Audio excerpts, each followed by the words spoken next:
రాజకీయం, సినిమా, గమ్మత్ ఇచ్చంత్రాలు వైరల్ అవుతున్న వీడియోలు. తీరు వార్తలతో మట్టి ముచ్చలు తయారుగున్నాయి. చలో చూసేద్దాం పారి అంతకంటే మొదలు హెడ్లైన్స్. తెలంగాణ బీజేపీ లీడర్లు డల్ అయ్యారట మోడీ రాకతోని. ఫైర్ అవుతుర్రట పక్క పార్టీ లీడర్లకి ఎక్కువ విలువిచ్చిండని. ఇన్ఫ్లుయెన్సర్లతోని రివర్స్ ప్లాన్ అయ్యింది. ఓక్సో కేసులా మస్తు అనుమానపడుతుర్రు మంది. గుడి ముంగట నల్లాలెత్తుకపోయిన దొంగ, మరి అవే అక్కరొచ్చినాయా వానికి నిజంగా? దేవుడా నా కష్టాలు తీర్సు, నా బాధలు వాపు అని గుడికి పోయి దండం పెట్టుకొని భగవంతుడు ఎప్పుడు కరుణిస్తాడో అని ఎదురు చూసే పని లేకుండా ఆయనకున్న అక్కర తీర్చుకునేటందుకు దేవుని గుడినే ఇగో గీ తీర్ల వాడినట్టు నీ మోతవారి చూసి దేవుడా అనుకోర్రిగా. గుడి ముంగట నల్లకాడికి వచ్చినవా? నీళ్లు తాగనీకి వచ్చినట్టు చేసినవా? ఎవరు లేరు కానీ ఇక ఈకు గట్టివిగో ఫుడ్ డెలివరీ చేస్తున్నా ఇంట్లో తింటలేవా? గట్టిగా బలం పెట్టి గుంజు అది తీసుకుపోయింగా. Very good. పని అయిపోయిందిగా. పత్తా లేకుండా 10 కిలోమీటర్ల పరిధిలో కాన రాకుండా పోతాడేమో ఇక అని అనుకునేరు. ఇప్పుడు చూడుర్రి, పట్టిడువని విక్రమార్కునికి సడ్డకుడే ఉన్నట్టున్నాడు వీడు. మళ్ళా రిటర్న్ వచ్చి ఎవ్వరు లేనిది చూసి ఏ హే ఊహూ ఏ హే అని ఆర్ఆర్ లేకుంటేనే ఇంకో నల్ల కూడా వీకపోయిండు. కానీ అవతలికెళ్ళి ఎవరో వస్తున్నట్టు అనిపించే వరకలా జస్ట్ మిస్ అనుకుంటే బండి వేసుకొని పీకిండిగా. ఉత్తరప్రదేశ్లో హాపూర్ కాడ ఈ డెలివరీ బాయ్ అర్ధరాత్రి పూట ఓ డెలివరీ ఇచ్చొచ్చుకుంటా తొవ్వలో గుడి ముంగట నల్లగానొచ్చే వరకలా ఈ కథ మోపి చేసిండు. మరి ఇంట్లో 2 నల్లలు ఖరాబైనట్టున్నాయి. దేవుడే తీసుకో భక్త అని ప్రేమతో ఇస్తుండగా పైసలు పెట్టుకుంటే భగవంతుని అవమానించినట్టు కాదా అని అనుకున్నాడో ఏమో కానీ రెండింటికి సూటి పెట్టిండి ఇట్లా. కానీ దొంగోనికి చెప్పే లాభం అనేది పాత ముచ్చటిగా, దొంగోనికి నల్లనే లాభం అనేది కొత్త మాట ఉన్నట్టున్నది. ఇక ఈ సీసీటీవీ ఫుటేజ్ చూసి పోలీసులు కేసు రాసి మనం దొరకబట్టే పనులు రట. పాప నల్లా 100-200 కానీ వీని దొరకబట్టేందుకు పోలీసు వాళ్ళు కారేసుకొని పోతే వాళ్ళకే 1000 రూపాయలు ఖర్చు. ఇంకా ఒకే ఒక్కడు సినిమాలో చూపించిన తీరే పవర్లోకి వచ్చిన ఫస్ట్ నాట్ సందే ఆయన స్టైల్ పాలన చూపిస్తుండు తమిళనాడు సీఎం విజయ్. పోయిన సర్కార్లో ఏమేం తప్పులైనాయని పబ్లిక్ వ్యతిరేకత చూపించిన ఓట్లేసిర్రో అవన్నీ పురాగా తీసి పారేసే పనులే పడ్డాడు. ఆ ఫ్లోలోనే ఇగో ఇవాళ ఈ కొత్త ఆర్డర్ వేసి వారెవ్వ దళపతి అంటే దళపతి అనిపించుకుంటుండు. ఎలక్షన్ ప్రచారంలోనే కాదు, తీసుకునే నిర్ణయాలతోనూ కూడా విజిల్ పోడు అనిపిస్తుండు దళపతి విజయ్. మార్పు తీసుకొస్తాడు, మంచి చేస్తాడు అని నమ్మి ఓట్లేసిన పబ్లిక్ నమ్మకాన్ని నిలబెట్టుకునేందుకు ఫస్ట్ నాటి సందే పతారు చూపించే పనిలో పడ్డాడు. మన తాను వైన్ షాపులు ఉన్నట్టే తమిళనాడులో టాస్మాక్ దుకాన్లను పెట్టి సర్కారే మందమ్ముతుంది అన్నట్టు. అగవసంటి టాస్మాక్ షాపుల్ని మూసేయాలని ఆర్డర్ వేసిండు. అంటే తమిళనాడులో పురాగా మందే బంధాన్ని ఆగం కాకూర్రి. అన్నీ కాదు కానీ గుళ్ళు బళ్ళు బస్టాండ్లకు దగ్గరున్న 717 సర్కార్ వైన్స్ని ఎంబటే బంద్ చేయాలని ఆర్డర్లు వేసిండు. ఇక సర్కార్ లెక్కల ప్రకారం తమిళనాడులో మొత్తం గుళ్ళు, చర్చిలు, మసీదుల దగ్గర పొంటి 276 మందు దుకాన్లు, స్కూళ్ళ పొంటి 186 దుకాన్లు, బస్టాండ్ల దగ్గర పొంటి 255 ఉన్నాయని తేలిందట. అట్లా అన్ని కలిపి 717 టాస్మాక్ దుకాన్లను మూసేసి పబ్లిక్ తిప్పలు తీరుసుర్రి, తాగి మస్తుగా ఆగం చేస్తుర్రు అని చెప్పిండు సీఎం విజయ్. ఈ ముచ్చట మీద ఇట్లా ఆర్డర్ కాయిదాలు బయటకు వచ్చినా లేదో పార్టీలతో సంబంధం లేకుండా పబ్లిక్ మెచ్చుకోబట్టిరు విజయ్ని. పాలన అనుభవం లేదు, పబ్లిక్ తిప్పలు తెలియదు అని పక్క పాటలు మస్తుగా మాట్లాడిరుగా. పారు అనుకుంటే జోరు మీద పోస్టులు వేస్తున్నారు. అయితే ఇది ఇంకో ముచ్చట ఏంటంటే ఇప్పటికే రాష్ట్రం 10 లక్షల కోట్ల అప్పులలో కూరుకుపోయింది, ఖజానా పూరాగా ఖాళీ అయిపోయింది అని విజయ్ సీఎం అయినాక ఫస్ట్ ప్రసంగాలనే చెప్పుకొచ్చిండు. అయినా ఇంకో దిక్కు సర్కార్ ఆమ్దాని కోసం పబ్లిక్ తక్లీఫ్ అయ్యే ఉంటే ఏమాత్రం వెనుక ముంగట ఆలోచన చేయకుండా ఆపేస్తున్నాడంటే రిస్క్ తీసుకున్నాక రిజల్ట్ ఏం తేడా ఉండదని మరి ఏ తీరా చూపిస్తారో చూడాలిగా. మోడీ సార్ వస్తే మొత్తానికే బీజేపీకి కొత్త ఊపు వస్తుంది. తెలంగాణలో కమలం ఇంకింత ఎగురు పెడుతుంది. పార్టీ పవర్లోకి వచ్చేటట్టు పనిచేసే హుషారు వస్తుందని ఇక్కడి బీజేపీ లీడర్లు మస్తు కలలుగా అన్నారు పాపం. కానీ మోడీ సార్ వచ్చినాకనే ఇంకింత నారాజై గిట్ల చేసిండేం సారు అని పరిశాన్ అవుతున్నారట. హాగో గంత దూరానికి వెళ్ళి ఆయన పని కట్టుకొని వస్తే వీళ్ళెందుకు డల్ అవుడంటే ఇగో ఇది అస్సలు కథ. కమలాన్ని ఇంకింత ఎగురు పెట్టేటట్టు చేద్దామని కసి మీద పనిచేస్తుంటే మోడీ సారేమో మాకు ఇల్వ కూడా ఇస్తలేడు కదా అనుకుంటా నారాజు అవుతున్నారట తెలంగాణ బీజేపీ లీడర్లు. ఏమంటే ఢిల్లీకి వెళ్ళి పీఎం పట్నం వచ్చిపోయిండో అప్పటి సంది ఇక్కడ కాషాయం లీడర్లు డల్ అయి కూర్చున్నారట. ఇదేం లాజిక్ అని అంటే సోషల్ మీడియాలో అసొంటి ముచ్చట్లే కానొస్తున్నాయి. మరి మోడీ హైదరాబాద్ వస్తున్నానగానే పట్నం మొత్తం కటౌట్లు ఫ్లెక్సీలతోని కాషాయమయం చేసినాము, మందిని పట్టుకొచ్చి మంచిగా భారీ సభ పెట్టించినాము. ఇంత కష్టపడుకుంటా ఇక్కడ భాగ్యనగర్లో భాజపా లీడర్లు ఇంతమంది ఉంటే వాళ్ళు ఎవరిని కలవకుంటే మోడీ సార్ చంద్రబాబు ఇంటికి, పవన్ కళ్యాణ్ ఇంటికి పోయి మరి ముద్దుగా ముచ్చట పెట్టి ఇంటి లాదులతోని ఏంటి బాగున్నారా అని నవ్వుకుంటా ఫోటోలు దిగిండు. సొంత పార్టీ లీడర్లను కలవకుండా పక్క పార్టీ పక్క రాష్ట్రం లీడర్లను కలుసుడు ఏందో అని బీపీ పెంచుకుంటారట బీజేపీ లీడర్లు. రాక మోడీ సార్ వచ్చిండు, మా సాధక బాధకాలు చెప్పుకుందాము. పార్టీ లోపల లోపల ఏమైతుంది, బయటి కంటే ఎక్కువ పార్టీలనే ఎవరు రాజకీయాలు చేస్తున్నారు, పార్టీ పతార పెరగకుంటే ఏడ గలతైతుంది అని అన్ని వరుస పెట్టి చెప్పుకొని రిలాక్స్ అయిదాము అని రిహార్సల్స్ కూడా చేసి పెట్టుకుంటే, మోడీ సారేమో ఇక్కడ లీడర్లకు నామకే వాస్తే ఒక గంట టైం ఇచ్చిందట షెడ్యూల్లా. ఆఖరికి ఆ మీటింగ్ కూడా క్యాన్సిల్ చేసుకొని బాబు పవన్ కళ్యాణ్ ఇంటికి పోయిందట.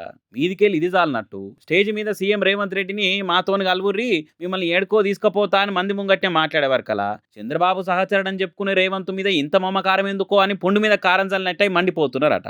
ఆఖరికి సభ పేరును పార్టీ మైలేజ్ కు మంచిగా అక్కరొచ్చేటట్టు చేద్దామని జన ఆగ్రహ సభ అన్న పేరుతో ప్రచారం చేసి పాప్లెట్లు వంచి పోస్టర్లు అంటేస్తే లాస్ట్ మినిట్ లో ఆ పేరును బీజేపీ సభ అని మార్చే వరకలా ఇంకింత బాధతో ఎత్తికొట్టుకుంటారట. ఇట్లయితే తెలంగాణలో పవర్లకు వచ్చే ప్లాన్లు వర్కౌట్ అవడం కష్టమే. ఇంకా అరే సొంత పార్టీ లీడర్లు కార్యకర్తల కంటే పక్క పార్టీ లీడర్ల మీదే పారం ఎక్కువ చూపిస్తే ఇదేం లెక్క? ఇల్వెలని కాడ ఇమ్మడలేమనుకుంటా ఉన్నోళ్ళు పక్క పార్టీలకు పోవడే కాకుండా మీదికేలో నా బయట వాళ్ళ పార్టీలకు వచ్చి ఆలోచన చేస్తారా? మీకే ఇల్వలేక ఇటట్ అవుతున్నారు, మీరు మాకు చెప్తారా అని ఇజ్జ తీసి గజ్జ కట్టినట్టు చేయరా? అరే మంది మాట్లాడేది అట్లనే ఉంటుంది, మీరు చేసేది కూడా అట్లనే ఉంటుంది అని ఘోరంగా ఫీల్ అవుతున్నారట పాపం. మరి ఇట్లా నారాజు అవుతున్న ముచ్చటనన్నా మోడీ సార్ దాకా పోతుందో లేకుంటే అలవాటైపోయింది అని ఇక్కడ బీజేపీ లీడర్లే అయ్యే పని చూద్దాం ఇక అని పని మీద పడతారో చూడాలి. ఇక ముళ్ళని ముళ్ళుతోనే తీయాలనే తీరు సోషల్ మీడియాను కూడా సోషల్ మీడియాతోనే మేనేజ్ చూస్తురా. ఇదే ముచ్చట మీద మళ్ళీ అదే సోషల్ మీడియాలో చర్చలు నడుస్తున్నాయి. బండి భగీరథ్ మీద పడ్డ పోక్సో కేసు వార్తల్ని మీడియా ఛానళ్ళు పేపర్లు పెద్దగా రాయకున్నా సోషల్ మీడియానే ఎత్తుకునుడు, తప్పు చేసిన వాళ్ళని శిక్షించాలి అనుకుంటా పోస్టులు వైరల్ అవుడుతోని అదే సోషల్ మీడియాను వాడుకొని కేసును పల్సగా చేసి బుజ్జిదే తప్పనే తీరు ప్రచారం చేస్తుర్రా. ఒకవేళ నిజమే అయితే మరి దీని ఎన్నుకుందేవాళ్ళు? సోషల్ మీడియాకున్న పవర్ గురించి పని కట్టుకొని చెప్పే అక్కరే లేదు. 3-4 వద్దుల సంది పెద్ద పెద్ద మీడియా ఛానల్ కూడా సూచి చూడనట్టున్న బండి భగీరథ్ పోక్సో కేసు ముచ్చటని సోషల్ మీడియానే హైలైట్ చేసింది. మినిట్ టు మినిట్ అప్డేట్లతోని ఫేస్బుక్, ఇన్స్టా, ట్విట్టర్ మోతం మోగిపోతుంది. దాంతోనే బండి భగీరథ్ కేసు ముచ్చట మీద పబ్లిక్ కు తీరొక రకంగా మాట్లాడుకుంటా ఎందుకు అరెస్ట్ చేస్తలేరు, కేసు బుక్ చేసుడు ఎందుకు లేట్ అయింది, సెంట్రల్ మినిస్టర్ కొడుకు ఓ న్యాయము, పేదోళ్ళకైతే ఓ న్యాయమా, చట్టమౌలిక చుట్టం కాదు కదా అని గట్టిగానే అడగబట్టిరు. ఇక అవన్నీ చూసి మరి సోషల్ మీడియాని లైట్ తీసుకోవద్దు అనుకున్నారో లేకుంటే సోషల్ మీడియాని సోషల్ మీడియాతోనే మేనేజ్ చేద్దాం అనుకున్నారో కానీ కొందరు ఇన్ఫ్లుయెన్సర్లతోటి యూట్యూబర్లతోని బండి భగీరథ్కి సపోర్టుగా పోక్సో కేసు పెట్టిన 17 ఏళ్ల మైనర్ బుజ్జిదే తప్పు అన్నట్టుగా కొన్ని వీడియోలు చేపించి ఇంటర్నెట్లో ఇరుగమరగా తిప్పబట్టిరు అనుకుంటా కొందరు గరమవుతున్నారు.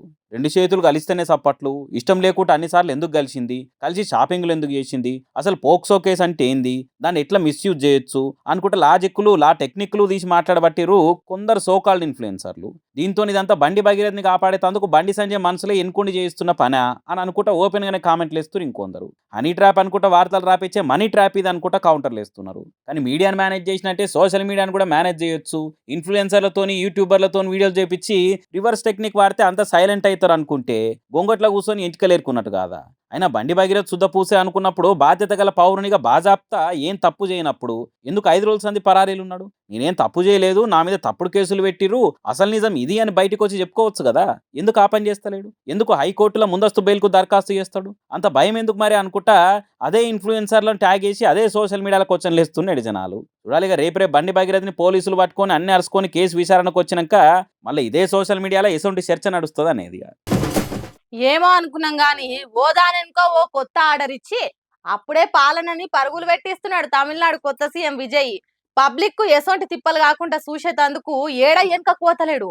అంతటా కామెనే కదా అన్న ముచ్చట్లను కూడా ఇడిసబెట్టకుండా టీవీకే రూటు సపరేట్ అనిపిస్తుంది. ఇట్లా కొత్తగా సీఎం అయిన ఊపుతోని తమిళనాడుని ఓ ఊపు ఊపేస్తుండగా విజయ్. ఇప్పటికే ఓ దిక్కు గుళ్ళు, బళ్ళు, బస్టాండ్లకు 500 మీటర్ల దగ్గరున్న వైన్స్ దుకాన్లన్నీ బంద్ చేయాలని ఆర్డర్ వేసిండు. ఆ ముచ్చట మీద తోటి హీరోలు, పార్టీ లీడర్లు మస్తు మెచ్చుకుంటా పోస్టు వీడియోను పెట్టే లోపట్నే ఇంకో సూపర్ ఆర్డర్ వేసి దళపతి సార్ దళపతి అంతే అనిపించిండు. టీవీకే పార్టీ తరపున అలా కార్యకర్తలకు సీరియస్ వార్నింగ్ ఇచ్చిర్రు ట్విట్టర్లా. బయట బజార్లల్లా, చౌరస్తాల కాడ, బస్టాండ్ల పొంటి జనాలు ఎక్కువ తిరిగే కాడ బ్యానర్లు, ఫ్లెక్సీలు పెట్టుడు బ్యాన్ ఇప్పటి సంది అని ఆర్డర్ వేసిర్రు. పబ్లిక్ కు, ట్రాఫిక్ కు ఏ చిన్న డిస్టర్బెన్స్ అయినా చర్యలు గట్టిగా ఉంటాయని చెప్పుకొచ్చిర్రు. సీఎంఓ, ఎమ్మెల్యేవో, లీడర్లవో పుట్టినరోజులు, పెళ్లి రోజులు, పండుగలు, పబ్బాలు ఇట్లా ఎసోంటి వాటికి కూడా ఆగం చేసి ఆర్భాటాలు చూయిద్దామని ఫ్లెక్సీలు కట్టొద్దని చెప్పిర్రు. అంటేనే ఉంటారు, చెప్తానే ఉంటారు. ఇలా కొత్తగా ఇంటున్నామా ఇసోంటి అనే వాళ్ళ కార్యకర్తలు ఇనకుంటా ఫ్లెక్సీలు పెడితే పార్టీ పరంగా క్రమశిక్షణ చర్యలు ఉంటాయని రాసుకొచ్చిరు. పక్క పార్టోలు 10 ఫీట్లు పెడితే మనం 30 ఫీట్లు పెడదాం, బజార్కు బ్యానర్ కడితే మనం 5-6 కడదాం అని ఆవేశాలు చూయిస్తే అయినట్టే మీ పని అని చెప్పుకొచ్చిరు క్లియర్గా. ఏ మాటకా ఆ మాటనే. మంచి ఆలోచనే కాదు ఇది. ట్రాఫిక్ జామ్లు క్లియర్ అవ్వడు, రోడ్ల మీద జాగ సరిపోవడే కాదు, బ్యానర్లు కడుతుండగా పలానా పార్టీ కార్యకర్త చచ్చిపోయిండు, కింద పడి కాల్ చేయి ఇరగొట్టుకుండా సొంటి వార్తలు చూసుడు కూడా బంద్ అవుతుంది మంచిగా. కానీ గమ్మత్ చూడుర్రి, ఇదివరకు పెద్ద పెద్ద బ్యానర్లు ఫ్లెక్సీలు పెడితే పార్టీ కండ్లల్లో వాడతాం అన్నట్టుండే, కానీ ఇప్పుడు పెడితేనే పార్టీ కండ్లల్లో పడి సీరియస్ యాక్షన్ తీసుకునేటట్టు అయింది కదా. చట్టం పవర్లు ఉన్న వాళ్ళకి సుట్టమా హనీ ట్రాప్ అనుకుంటా కొన్ని మీడియా ఛానళ్ళు మనీ ట్రాప్ లో పడ్డాయా. సోషల్ మీడియాని కూడా మేనేజ్ చేసి రివర్స్ టెక్నిక్లు వాడుతుర్రా. ఎవరు ఎన్కుండి నడిపిస్తున్న కతిదంతా అనుకుంటా ఓ దిక్కు తీరొక్క వార్తలు ఈయనొస్తుంటే కొత్తగా బండి భగీరథ్ హైకోర్టులో పిటిషన్ పెట్టుకున్న వార్త కూడా వచ్చింది. అది కూడా చూసండి. మరి బండి సంజయ్ కొడుకు మీద పోక్సో కేసు అయి పెద్ద పంచాయతీ అవుతుంటా ఎప్పుడు అరెస్ట్ చేస్తారు, సెంట్రల్ హోంశాఖ సహాయ మంత్రి కొడుకే పరార్లుండా ఎట్లా అనుకుంటా పబ్లిక్ కూడా గరమైతుంటే ఇంకో దిక్కు మధ్యంతర బెయిల్ కావాలని అనుకుంటా హైకోర్టులో పిటిషన్ వేసిండు బండి భగీరథు. ఈ నెల 14 తారీఖు నాడు వెకేషన్ బెంచ్ లో విచారణ ఉందట. ఇక బండి భగీరథ్ మీద పోక్సో కేసు పడ్డ రోజు కాన్ నుంచి తీరొక్క వార్తలు ముచ్చట్లు తిరగబట్టినాయి సోషల్ మీడియాలో. మీడియా కంటే సోషల్ మీడియాలనే ఎక్కువ పంచాది నడుస్తుంది ముచ్చట. దాంతోని ఒరిజినల్ స్లోగన్ బేటీ పడావో బేటీ బచావో, కానీ లేటెస్ట్ది మాత్రం బేటా బాగో బేటా బచావో. బీజేపీ కాంగ్రెస్ ఇద్దరు వెల్ డన్ అనుకుంటా కేటీఆర్ ట్వీట్ చేసిండు.